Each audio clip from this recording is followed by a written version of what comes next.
अस्सलाम वालेकुम, this is Tanveer and welcome to third video of VSA methodology. आज की इस वीडियो के अंदर हम सीखेंगे volume, the key to the truth, कि वॉल्यूम जो है वो हकीकी मायनों में आपको कैसे जो है वो राइट डायरेक्शन बता सकती है। इसकी कुछ मिसालें देकर आपको समझाने की कोशिश करूँगा।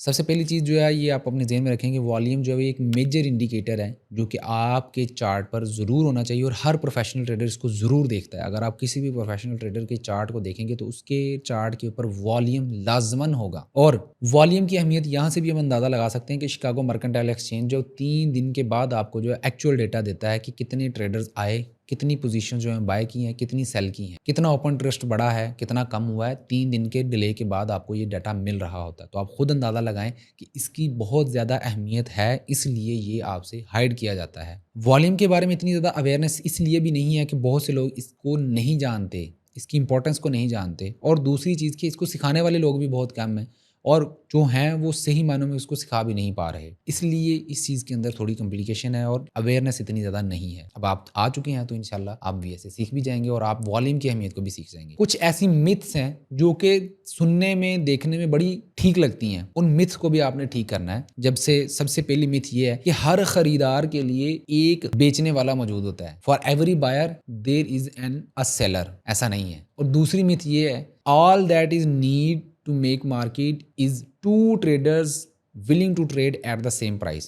के मार्केट के अंदर एक ट्रेड कामयाब करने के लिए एक बेचने वाला और एक ख़रीदार जब एक प्राइस पर एग्री होंगे तो ट्रेड हो जाएगी।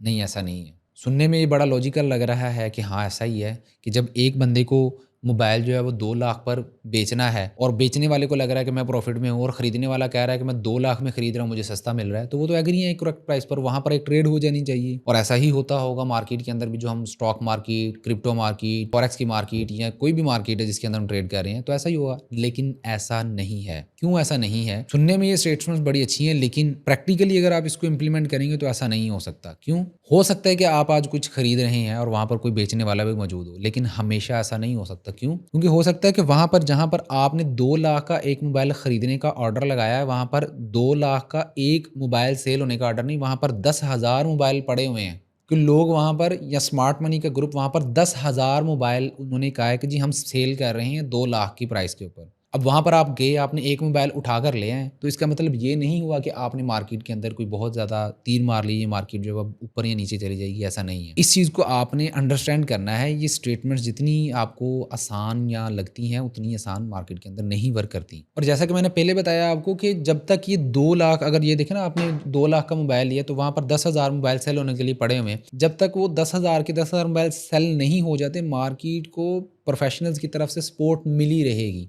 मार्केट तब तक जो है वो उसी पॉइंट के ऊपर ऊपर नीचे होती रहेगी जब तक कि सारे ऑर्डर्स वहाँ से फिल नहीं हो जाते और प्रोफेशनल्स का इंटरेस्ट ख़त्म नहीं हो जाता। जब ये सारे 10,000 मोबाइल सेल ऑफ हो जाएंगे तो मार्केट के अंदर डिस्ट्रीब्यूशन का एक फेस होता है, वो कंप्लीट हो जाएगा। आगे आने वाली वीडियो के अंदर डिस्ट्रीब्यूशन और अकमुलेशन को बहुत डिटेल के अंदर हमने पढ़ना है। डिस्ट्रीब्यूशन का फेज़ कंप्लीट हो जाएगा तो उसके बाद जब प्रोफेशनल्स की तरफ से सपोर्ट नहीं रहती तो मार्केट क्या करती है, बियर मूव करना शुरू कर देती है, नीचे आना शुरू कर देती है, रेट गिरने शुरू हो जाते हैं। क्यों? क्योंकि उसके बाद ख़रीदने वाले आते ही नहीं हैं, अगर आते भी हैं तो बहुत कम आते हैं, बिकने वाले ही बार बार आ रहे होते हैं। जबकि 2 लाख पे आपने मोबाइल ख़रीदा, उसका रेट गिर के 1,90,000 पे आ गया, 1,80,000 पे आ गया, 1,50,000 पे आ गया। आप बेचने जा रहे हो, 1,80,000 पे भी कोई नहीं खरीद रहा, 1,70,000 पे भी कोई नहीं खरीद रहा। आप आहिस्ता आहिस्ता रेट कम करते जा रहे हो तो डेफिनेटली मार्केट नीचे आती जा रही है और हर दिन, बढ़ते दिन के साथ सप्लाई भी बढ़ती जा रही है, जो कि मज़ीद मार्केट को फास्ट कर रही है नीचे जाने के लिए। एक चीज़ आपने समझ लेनी है, मार्केट जो है वो एक कांटे की तरह नहीं है, वेइंग स्केल नहीं है कि जिसके अंदर आपने जो है वो एक मोबाइल ख़रीदा तो मार्केट जो है ऊपर चली जाए, 2 मोबाइल बेचे तो मार्केट नीचे चली जाए। नहीं, ऐसा नहीं है। मार्केट बहुत ही एक अलग अंदाज से चलती है जो कि हमने आगे चलकर बहुत डिटेल के अंदर समझना है, लेकिन इतना आसान भी नहीं समझना कि आप लोग इसको हलवा समझें और आप इसकी जो सीरियसनेस है उसको ख़त्म कर दें। नहीं, सीरियस होकर इसको समझने की कोशिश करनी है। और आपने मार्केट के अंदर सबसे ज़्यादा जो नज़र रखनी है वो वॉल्यूम के ऊपर रखनी है कि कहाँ पर बहुत ही ज़्यादा से वॉल्यूम अचानक से आ जाए या वहाँ पर बहुत बड़ी प्राइस की मूवमेंट हो जाए और वॉल्यूम बहुत कम हो। ये इम्बैलेंस कहलाता है। आपने उसके ऊपर नज़र रखनी है और उसके ऊपर ही हमने काम करना है। जब हमें इम्बैलेंस मिलेगा तो हमारे पास एक इंडिकेशन आ जाती है और एक अपॉर्चुनिटी आ जाती है, मतलब कि फर्स्ट इंडिकेशन कि वहाँ पर हमें एक मौका मिल सकता है ट्रेड करने का। नेक्स्ट वीडियो के अंदर जो हम इसको डिटेल के अंदर समझेंगे कि मार्केट वॉल्यूम जो है वो क्या है और उसकी कैसे जो है वो हम उसको एनालाइज़ करते हैं और प्रैक्टिकल चार्ट के ऊपर लेके